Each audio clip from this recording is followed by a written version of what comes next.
Once upon a time, in a land where the sky met the earth in a golden embrace, there was a village that lay at the edge of the world.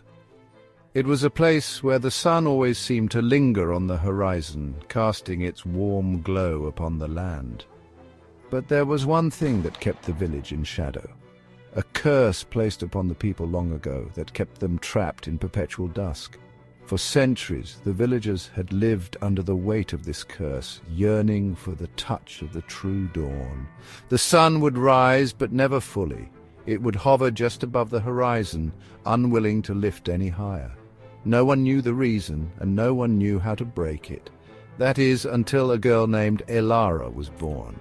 She was not like the others. Her heart, unyielding and brave, pulsed with a strange light that shone brighter than the stars above.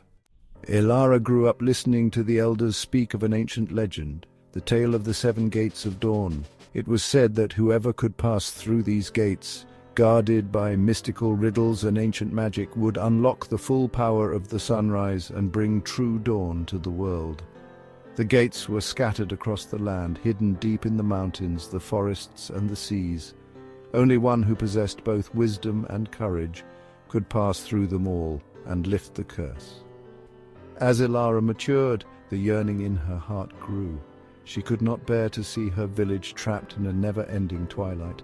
And so, one morning, when the sky was tinged with the faintest hint of gold, she set out. With no more than a satchel of provisions and the stars to guide her, Elara began her journey toward the first gate. The first gate stood at the edge of a vast desert. Its towering arches shimmered in the heat like a mirage, but they were solid, carved from pale stone.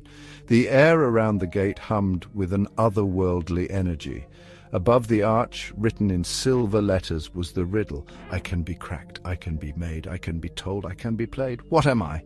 Elara stood before the gate, her mind racing. She thought of all the things that could be cracked, made, told, or played. A smile crept across her face as the answer became clear. A joke, she whispered. The gate rumbled, and the stones shifted. Slowly the archway opened, and Elara passed through to the next challenge. Beyond the first gate, the landscape changed. Elara found herself in a dense forest, where the trees towered high above her, their trunks thick and ancient. In the center of the forest stood a stone archway, overgrown with vines and moss. A delicate voice echoed through the air, carrying a riddle that danced on the wind. The more you take, the more you leave behind. What am I? Elara closed her eyes, focusing on the rhythm of the forest. She imagined the world around her and the things that could vanish with each step. Her answer was simple: footsteps. As soon as she spoke the word, the archway groaned and shifted, and the path ahead was revealed. Elara walked through and into the heart of the forest, her steps light and determined. The third gate stood at the edge of a great chasm, where the earth dropped away into an endless abyss. A bridge, fragile and thin, stretched across the gap. On the far side stood the gate, but a shadowy figure hovered before it, blocking the way. The figure spoke, its voice deep and grave. I am not alive, but I grow. I do not have lungs, but I need air. I do not have a mouth, and yet water kills me. What am I? Elara studied the shadow, her heart steady. She could see through the illusion that veiled the figure. The answer was clear to her: fire. As soon as the words left her lips, the shadow vanished, and the bridge became firm beneath her feet. She crossed with ease, the flame of determination within her heart lighting her way. In a valley surrounded by towering peaks, Elara reached the fourth gate. It was carved into the face of a great mountain, and the riddle that echoed from it was, "What has keys but can't open locks?" Elara tilted her head, gazing up at the mountains and the stars above. Her mind wandered through the puzzle. Then, like a soft melody, the answer came to her: a piano. At once the gate creaked and opened wide. Elara passed through and continued her journey, the mountain wind whispering in her ears. Elara's next challenge took her to the depths of an ancient ocean. The fifth gate lay hidden beneath the waves, its stone archway glowing with an ethereal light. A voice from the deep sea rose to meet her. I am always hungry, I must always be fed.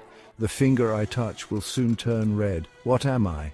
Elara stared into the dark waters. She thought of the creatures of the deep and the forces that shaped the world. Her eyes shone with understanding, flame. As soon as she spoke, the water parted and the gate rose to the surface. Elara stepped forward, the sea parting for her as though the world itself had conspired to guide her onward. The sixth gate stood in a vast frozen tundra, its icy spires glittering under the pale moon.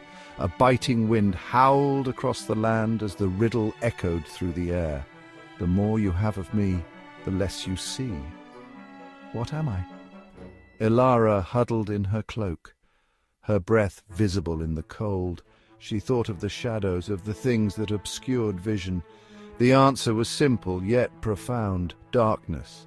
With a soft groan, the gate slowly creaked open, allowing Elara to pass.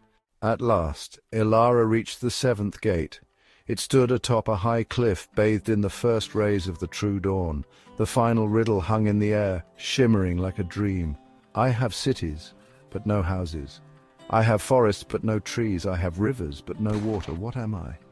Elara stood before the gate, her heart filled with a quiet peace. She thought of the world, its vastness, and the patterns that lay beneath it all. The answer came to her like a final piece of a puzzle: a map. As she spoke the word, the gate opened before her, and the first true light of dawn poured through. The curse was lifted. The sun, freed from its eternal slumber, rose high into the sky, bathing the land in its golden light. Elara stood at the gates, her journey complete.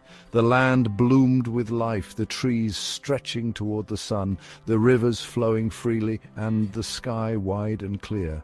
Elara returned to her village, where the people gathered to witness the dawn that had been denied them for so long.